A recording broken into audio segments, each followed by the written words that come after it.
Welcome back to Ingredients for a Better Life, episode 11. Dr. Ray, welcome. Good to see you, my friend. How are you, Jay? Happy New Year. Great to see you for another episode. Last week, we had a lot of questions, and often that came up, the same question was, all right, look, I've had a transplant before, whether it's, X how many grafts or whatever, but like, can this program, can Stop and Regrow work for me post-transplant is the question. Good question. Good question. So let's just talk about it, right? A transplant is going to take cells from one area and move those cells from one area to another area. So from the area that it came from, you're going to have less hair there. It's usually from an area that you don't see. And then you put it in an area that you want the hairs, the new hair follicles to be at.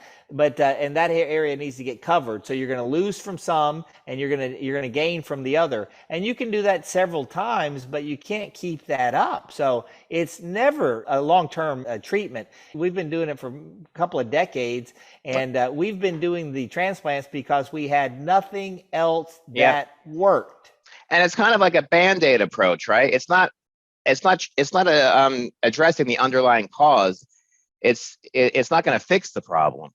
That's a good point to make. It's not going to resolve the issue. All you did was cut out some skin and put it into a different area. So you moved the skin around, but you didn't change the swimming pool, right? Yeah. The swimming pool is the water on the inside. That still has the same imbalanced hormone that made the hair fall out, and it will continue to make the hair fall out. It will not make those hairs that you transplanted fall out. So that's the trick right there, Jay. So will you get permanent hairs from one area to another area? Yes, those hairs will be permanent, meaning they'll last forever, and you don't have to keep taking that capsule to keep that hair. That is true. Yeah. But if you don't keep taking that capsule to keep that hair, you're going to lose all the other hair, and then you'll see through it. Well, I mean, I say if it's not broken, don't fix it. I mean, I still take the capsule because I don't want to go back to how things were. I don't want to go back to those patchy sections and all the other things that go along with, the symptoms of hair loss. But also with the transplant, a quick thing is that you're also damaging the circulatory system on the scalp a little bit, right? Because you're absolutely, Jay. You hit the nail right on the head. So you're taking cells from one area, from the back, right? You're taking the cells out, and then it makes sense. Let's just put them into the other area. Okay. Let's just put them into the other area using a surgical procedure. And it's not a real surgical procedure. It is a procedure. You have to somehow get that follicle into the next area. So you got to put a hole that's going to be larger than what you're placing into it. Is that right, Jay? So the hole is going to be larger than the follicle that you put in there. So you're going to definitely have to kill quite a few of the other follicles to place that hair in there. And when you do put that the hair in, the follicle in, you have to put the hole in, and the hole cuts through the blood supply. So you're going to damage the underlying blood supply. And you and I care a lot about our blood supply. Sure. So when the patients start with the transplants, they've lost that blood supply. I mean, doesn't the transplant initially speed up the surrounding area, there's something about when you do the transplant, it speeds up the hair loss in that one area, right? But then, what is the advantage of the transplant? Because there is a good attribute to it, right? Well, good and bad, those are, personal terms, right? It's not about good and bad. What does it do? It takes hairs from one area and moves hairs to another area that will last forever. And if your doctor did an amazing job, you're going to have an amazing job forever. If your doctor didn't do an amazing job, you're going to have a not amazing job for the rest of your life. I would say 99% of the people don't do an amazing job, and 99.9% of the transplants live permanently with permanent hairs that are not amazing. So no, I don't think that's the right approach for anyone that's having hair loss, because as you alluded to, it doesn't stop what caused the hair loss. Yeah, and no matter how great the surgeon, it's not going to address the symptoms like, fatigue, anxiety, lower memory function, lower libido, all those things on the Stop and Regrow program get addressed through, of course, the prescription-based elements, which also have the natural elements, but the nutrition. So I think that's, a big thing to address as well is that, it's not going to address what's happening within that Nile River, within, your chemistry. So unless you get that biochemistry rebalanced, whether it's genetic, whether it's, who cares? It's just find out what's happening, get the blood tests, and then you can fix both, right? I mean, if it's genetic, if it's lifestyle, you can fix both of those things. You're right, Jay. You're way ahead of the ball game, right? There are a lot of people that haven't found out what molecules are and what molecules do in the body. You're way ahead of that group. All the cells in the body are fed by molecules. There are 100 trillion cells. There are only 200 different types of cells. There are 4,000 molecules. There are 50 enzymes. That's it. We are a complicated creature that God made. And now that we figured you out, we can rebalance the molecules. And for the first time on earth, Jay, we have the opportunity to have a conversation with our own DNA inside our cells. It's not quite that simple, though. I mean, there's a lot of research that went behind this. There's the biomarkers alone, the algorithm, we'll call it, that you've developed. It's taken 20 years of your life, if not more, right? I mean, so that's the advantage that people can, take advantage of with modern medicine, is that the research has been done. And that's what oftentimes what comes with the cost of the program, right? Yeah, it's just, hair loss, correct me if I'm wrong, it's a cosmetic indication of something else that's happening within your body. And it's kind of like, something's going on here that we have to figure out. It's not happening purely because your mom had it, your dad had it, your grandpa had it. Like, this is an indication that something is not in tune. Your system is not in balance, So that's a good way to look at it. It's a cosmetic, indicator, right? Cosmetic indicator. It's a way for us to see from the outside that something's going on the inside, right? We can see on the outside that something's going on the inside. And every time we look on the inside, we figure out what it is. And then we take a capsule to reverse and repair whatever it is. And then the cells on the outside respond to a better chemistry on the inside. Well, before we go, can you just touch on, have you ever come across a patient where they come in, they get their biochemical report card, you go to part 1, read their labs, and you see a spike in, prostate inflammation, or you see something where you're like, hey, I would love to help you regrow your hair, but we need to send you to a specialist because I can see this here and it's not good. There's something catastrophically, a cataclysmic event in your body that needs to be addressed. Like, can you go over that, what you've experienced there?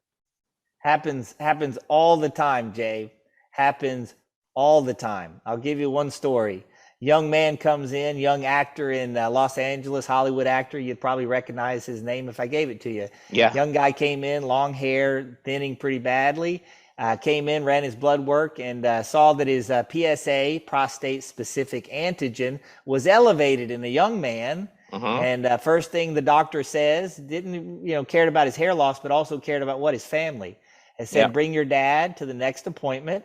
Dad came to the next appointment. I asked Dad to get the blood work done. Blood work came back, prostate PSA level way too high. Sent him into the doctor to see the urologist to take care of the prostate. Happens all the time, Jay. Had a young man come in a couple of months ago, PSA, prostate specific antigen in a 20-year-old, 2.8, and it should be 0.2, 2.8. Put him on the program. Came back in today, 0.8.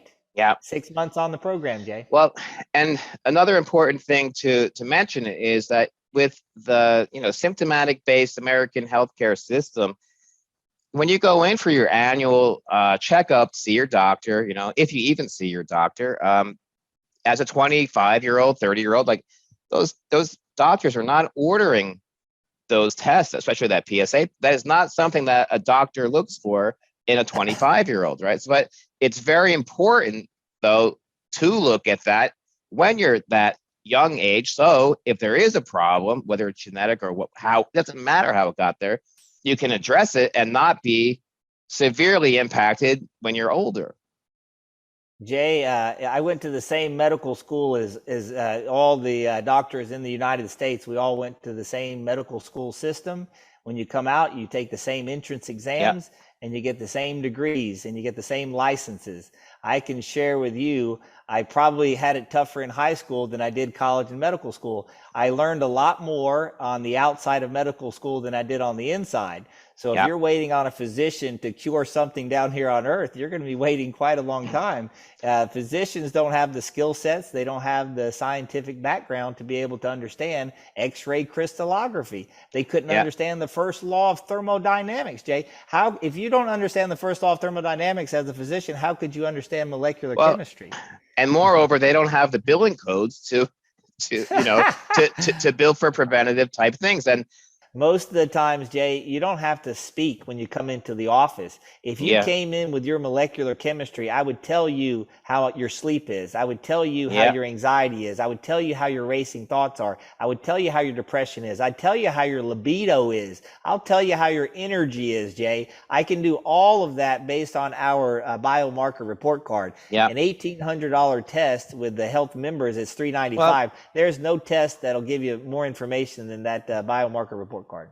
well, I mean, initially when I went through, I was a little bit scared, to be honest. I didn't want to know about that prostate. I didn't want to know. Yeah, sure, cholesterol, fine. We've all dealt with that our whole lives. But like, man, like stuff like that prostate inflammation in your 40s is a scary thing. But I guess it's a lot scarier if you don't deal with it and find out when you're 60. That's where the problem is, right? I mean, honestly. You hit the nail on the head, Jay. I believe the main reason why people in the United States are not getting the biomarker report card done is because they are scared at what they're going to find out. Well, 84% of Americans overweight, out of shape. Nutrition markers are an absolute mess. This country has the worst nutrition out of any country that I've reviewed in the yeah. last 2 decades. Well, I mean, to be honest, the doctors, the HMO primary care doctors don't really help because when I went through, I didn't want to pay out of pocket, but I had HMO insurance. So I said to my doctor in LA, I was like, hey, I got this preventative medicine guy, he works a hair regrowth program. He's trying to prevent things. Like, can you help me put these labs through, put the other doctor's labs through? And he started looking at him. He's like, okay. Then he's like, why does he want this hormone test? Why does he want this prostate inflammation test? And I said, look, can you just put it through for me, doc? And he goes to me, he goes, you know what? If this prostate test this PSA test comes back false positive, which it may, under law, I need to continue on and biopsy you, because if I order this, it comes back false positive. Now I have to legally biopsy you. And I was like, gee, like, Okay. why does this have to be this Your way? your doctor tries to scare you so they didn't spend money from the insurance company. I don't know Right. who's paying the bills over there. I know. Well, I guess, he wasn't, you go to medical school, you come out and you say, what kind of doctor you want to be? You want to be a good one, right? I guess he didn't want to be a good one, Jay, a lot of people come out, they figure out what they want to do in life, and they take a job, right? Yeah. And you take a job that pays the most and you work the least. Yeah. But Or, you're not hold sharing. on, do you know anybody that takes a job down here, Jay, that says I want to work the most and pay the least? Anybody take that job, Jay? Have you ever found anybody down here take a job, work the most, pay the least? Anybody? A job is a prescription to rob you of your dreams. If you're not sharing a message or giving people knowledge and information that they can, you can pass on as wisdom, then I want to ask you and the viewers and everybody, what the heck are you doing with your one precious life on earth? Because you only get one. And if you're not helping people, which is what we're doing, you especially with the white coat on and everything, but I try to do it with the computer and the microphone. But like, if we're not helping people, what the heck are we doing here? because You got we got it, to Jay. answer to him at some point, and he's going to say, what were you doing down there? You know, You oh, got it. I was, Yeah, you hit it. No, you're right on, Jay. Man makes jobs. God gives you a purpose. yeah. Not Man everyone makes. knows that though. Yeah, yeah, yeah. So So you have to keep it straight. Man makes jobs. God gives you a purpose. yeah, If you get stuck down here in a job, you may miss out on what you were supposed to be doing. Someone sent yeah, you here with a job and a purpose, but yeah, you take jobs from other people sometimes, yeah. and you get lost. And in reality, oftentimes me, you know, absolutely, I'll say for certain is sometimes it takes you into your later years in your 40s and stuff to realize that and to see it. And until I met you, I did not know about the four agreements. I did not know about this kind of way of life or thinking or critical thinking. And you know, if it's not .org, it's really not anything. Or I didn't really have that insight. So we're trying to spread that message to people that the information here, you know, yeah, it's a business for sure, but it's moreover, we're trying to, you know, say, look, you don't need to be dependent on the American healthcare system. You don't need to be dependent on big pharma.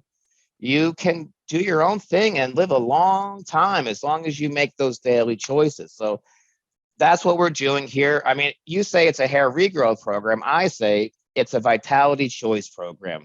And every day you got what, 12 hours to choose how to make a perfect day, because you know, practice doesn't make perfect. Perfect practice makes perfect. So what we're going to do is we're going to keep sending this information out subject by subject. Anyone has any questions or objections or ideas, or just put it in the comments, send us messages, and we will answer anything. There's nothing taboo. There's nothing that we will not talk about. So, Dr. Ray, thanks for your time. That was, you know, I have goosebumps now just because I could tell we did a good job today, and I'm really looking forward to getting this out there. I appreciate you, your time, and God bless you. Thanks for doing all this work, and look forward to speaking with you next week. You got it. Thank you, Jay. Enjoy the rest of your day, and I'll see you back when you get All back in right, Florida. take care, my friend.